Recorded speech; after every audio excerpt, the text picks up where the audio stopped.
A emissora da Fraternidade Rádio Rio de Janeiro oferta ao seu coração mais um programa Culto Cristão no Ar. Participe conosco.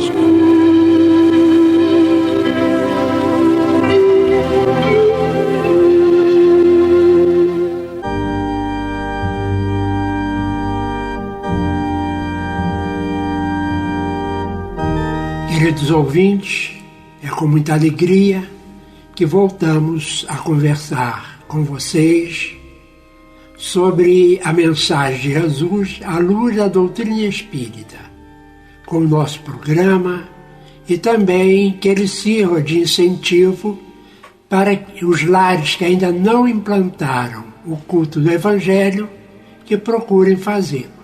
Nós estamos nos aproximando do mês de agosto, e no mês de agosto nós faremos um trabalho sobre a implantação do Evangelho no lar. Então aguardem, porque nós daremos todas as explicações necessárias.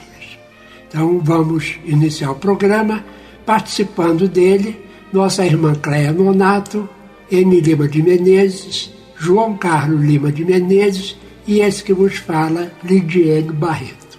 Do livro Segue-me, a página intitulada Caminhos Cruzados, de Emmanuel, psicografado por Francisco Cândido Xavier. Sabendo primeiro isto, que nos últimos dias virão encarnecedores, andando segundo as suas próprias concupiscências. De todos os elementos que tentam perturbar as obras divinas, os encarnecedores são os mais dignos de piedade fraternal. É que são enfermos, pouco suscetíveis de medicação, em vista de serem profundamente ignorantes ou profundamente perversos. Os escarnecedores costumam aproximar-se dos trabalhadores fiéis das ideias novas, exigindo-lhes provas concludentes das afirmações espirituais que lhes constituem a divina base do trabalho no mundo. É interessante, porém, observar que pedem tudo, se dispor a dar coisa alguma. Querem provas da verdade, contudo, não abandonam as cavernas mentais em que vivem usualmente, nem mesmo para vê-las. Querem demonstrações espirituais agarrados à maneira de vermes aos fenômenos materiais. Os infelizes não percebem que se emparedaram no desconhecimento da vida ou no egoísmo que lhes agrava os instintos perversos. E tocam a rir nos caminhos do mundo, copiando os histriões da irresponsabilidade e da indiferença. Zombam de todas as reflexões sérias, mofam de todos os ideais do bem e da luz. Movimentam nobres patrimônios intelectuais no esforço de destruir e, por vezes, conseguem cavar fundo abismo onde se encontram. Os aprendizes sinceros do Evangelho devem, todavia, saber que semelhantes desviados andarão na terra segundo as próprias concupiscências. São folhas conscientes do mal que só a misericórdia divina poderá transformar ao sublime sopro de suas renovações. É preciso não perder tempo com essa classe de perturbadores contrários às atividades do bem. São expoentes do escárnio, condenados a receber as consequências dele. Por si mesmos já são bastante desventurados. Se algum dia cruzarem teu caminho, suporta-os com paciência e entrega-os a Deus. Emmanuel. Jesus, divino e amorável Mestre, aqui estamos, Senhor, para levar aos lares sintonizados conosco a Tua mensagem, Senhor, de amor, de paz, de tranquilidade, principalmente nesses momentos de tanta aflição, de tanta inquietude. Abençoa a todos, Senhor, envolvendo-as com Teu amor, com a Tua misericórdia, hoje e sempre. Boa noite, amigos e amigas ligados aqui na Rádio Rio de Janeiro, que acompanham há tanto tempo esse programa, ou aqueles que chegaram mais recentemente. Nós estamos dando continuidade ao capítulo 5 do Evangelho segundo o Espiritismo, que tem como título Bem-aventurados os aflitos. É o primeiro capítulo do Evangelho que trata das bem-aventuranças como tema, né? E vamos ler hoje o item 3, que tem como subtítulo Justiça das Aflições. As compensações que Jesus promete aos aflitos da terra só podem efetivar-se na vida futura. Sem a certeza do futuro, estas máximas seriam um contrassenso. Mais ainda, seriam um engodo, uma enganação. Mesmo com essa certeza, dificilmente se compreende a utilidade de sofrer para ser feliz. Dizem, para se ter mais mérito.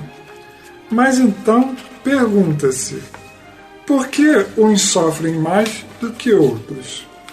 Por que alguns nascem na miséria e outros na opulência, sem nada terem feito para justificar essa situação? Por que uns nada conseguem, ao passo que outros tudo parece sorrir?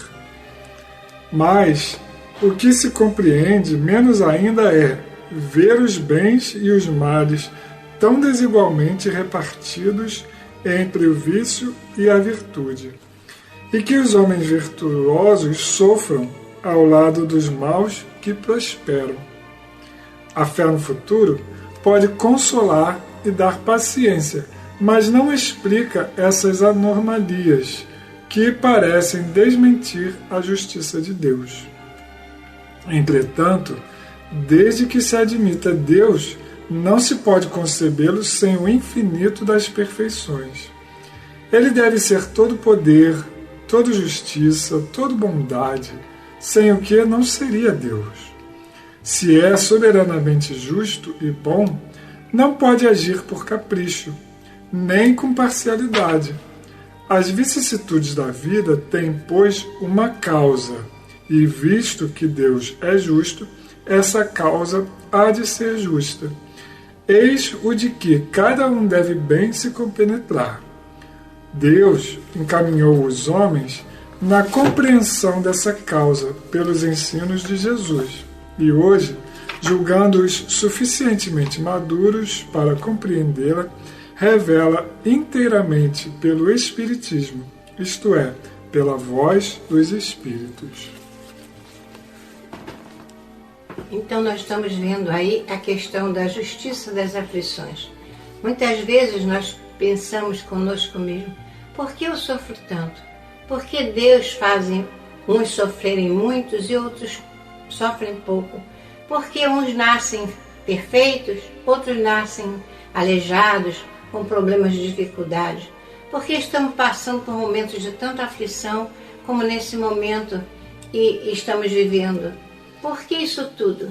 Muitas vezes nós sentimos que a causa não está no momento presente, mas sim num presente que ficou no passado, em que nós temos que reparar as nossas faltas. E há pessoas que se afligem por qualquer coisa, por qualquer motivo, porque falta o dinheiro, porque não tem coragem de suportar as suas dores. Então todos sofrem e estamos vivendo num mundo, no momento então que a pandemia nos dá um momento de reflexão para que possamos entender o que se passa. São coisas que ficaram no passado, são coisas que nós devemos olhar com serenidade e vencer essas dificuldades que nós temos em vista. Então nós temos que ter a coragem necessária, a vivência do Evangelho firme e forte em nossas vidas, para que possamos realmente sentir que tudo isso o Deus dos Deus está comandando. Como houve a espanhola anos atrás, agora também nós estamos por outra situação. E que no tempo da nossa avó, isso foi motivo de grandes aflições também, de uma grande mortandade. Mas que agora nós também estamos vivendo o nosso momento, porque nós sabemos que tudo está prescrito no Evangelho, que a vida continua e que nós temos que ter coragem de entender o momento que estamos passando. E essa questão que foi colocada nesse capítulo, né, deixa aquela interrogação no ar. Como é que Deus poderia ser justo se há tanta diferença no mundo, tanta desigualdade na forma como as pessoas nascem, né, nas condições financeiras, nas condições intelectuais, nas condições físicas de cada um, né? Se Deus não joga dados, né, é todo poder e bondade, como diz o próprio Kardec nos atributos da divindade, ele não poderia criar do nada pessoas tão diferentes, né? Almas com experiência de vida ou com expectativas de vida tão diferentes. Então, sem a ideia que a gente tem hoje da reencarnação, a ideia da justiça de Deus fica incompleta, porque somente através das existências passadas é que nós podemos entender a justiça de Deus e entender por que as pessoas nascem em condições tão diferentes, justamente por causa da história pregressa de cada um, que nem sempre é uma punição, mas sabendo que nós temos muitas encarnações e que em cada uma delas a gente aprende, então tudo para nós passa a ser aprendizado. Aquilo que hoje para nós é sofrimento, nós podemos encarar como uma oportunidade de dar um salto na nossa evolução. Uma reparação, né? Inclusive o foco que Kardec coloca nesse comentário dele é que a gente tem que ter uma plena certeza da bondade de Deus. Porque se a gente não tiver essa certeza, vai ficar sempre, como o João Carlos falou, uma certa interrogação. Por quê? Essa é a pergunta que a maior parte das pessoas fazem quando estão passando por dificuldades ou alguém da família passa por essas dificuldades. É o porquê. Por que aconteceu comigo? Por que está acontecendo com meu pai, que é uma criatura tão boa?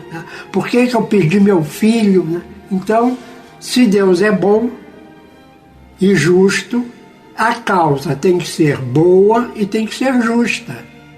Agora, como é que a gente vai entender isso? Lembrando que, primeiramente, Deus nos deu o livre-arbítrio. Isto é, a liberdade de pensar e de agir. E essas desigualdades que existem é devido ao uso do livre-arbítrio. Uns sabem utilizar o livre-arbítrio fazendo só coisas boas. Outros continuam, apesar de terem consciência de que estão fazendo coisa errada, continuam no erro. E aí é lógico que, tendo em vista que existe uma lei, que é a lei de causa e efeito, todos nós vamos ter que reparar os estragos que fizemos. É importante lembrar que esse item que nós estamos lendo, ele vai se complementar nos itens seguintes, né? Porque aqui ele está falando simplesmente, como foi dito, em confiarmos na justiça de Deus, confiarmos na bondade de Deus. E aí a gente até lembra uma poesia de um poeta lá do Nordeste espírita, chamado Merlânio Maia, que já esteve aqui em Nilópolis conosco, que o título da poesia é Tudo que Deus faz é bom, né?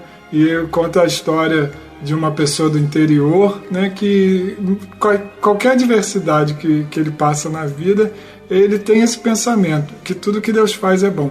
E lá na frente ele vai entendendo cada coisa que acontece, né? Então, muitas vezes a gente não entende hoje o que está passando, mas quando a gente tem essa certeza que tudo que Deus faz é bom, a gente mantém a cabeça erguida e o passo adiante, né?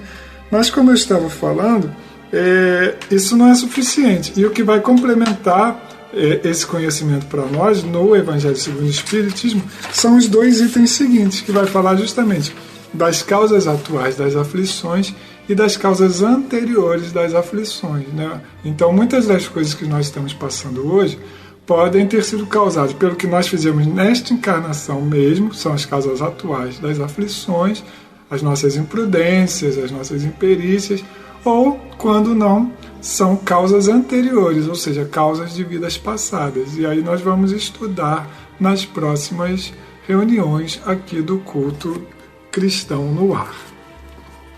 Então nós vamos passar a poesia que está contida no livro Correio Fraterno, Autores Diversos, psicografia de Francisco Cândido Xavier. E é um poema de nossa companheira Carmen Sinira, que tem como título Poema da Fraternidade. A vida é sempre a iluminada escola, compadece e ajuda no caminho. Por toda parte a dor que desconsola, e toda a gente aguarda a leve esmola do sorriso, da prece, do carinho. Nem sempre vês quem chora e necessita, há muita treva oculta, sede e fome, escondidas nos laços de ouro e fita, e em tudo há muita máscara bonita, ocultando a miséria que consome.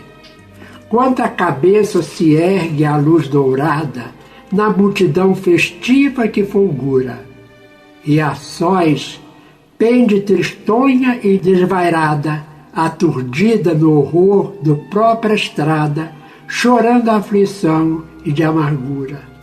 Quanto sonho padece ao desabrigo, quanta mágoa contida vida fora, auxilia do príncipe ao mendigo, não atrasa o abraço doce e amigo que o companheiro espera desde agora. Que a boa luta te não desagrade, se é mais amplo no esforço da harmonia. Semeie a glória da fraternidade, se a luz da união e da amizade não há bênção de paz e de alegria. Esse tema do Evangelho nos fez lembrar uma música muito bonita que foi gravada por Tim e Vanessa. Está no CD Verbos e tem como título Aos Pés do Monte, né, que ela fala que ela oferece o pranto a Jesus, né, e que quando ela pronuncia a frase "Eis-me aqui", a personagem da música, né, a dor serena. Então, Jesus é esse irmão que nos coloca em condições de receber as nossas aflições, a fim de que nós nos sejamos consolados. Eu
E assim, Senhor, chegamos ao final do nosso culto. Entramos em contato contigo para te pedir, Senhor, coragem, força, resignação para passarmos os momentos que estamos vivendo. Faz parte da justiça das aflições, que possamos entender por que sofremos, por que ainda estamos aqui, para passarmos os momentos que estamos vivendo. Faz parte da justiça das aflições, que possamos entender por que sofremos, por que ainda estamos aqui e por que nascemos nesse berço, dessa pátria abençoada, o nosso querido Brasil. E que possamos pedir a Ismael nesse instante, a Bezerra de Menezes, no Médio, e porque nascemos nesse berço, dessa pátria abençoada, o nosso querido Brasil.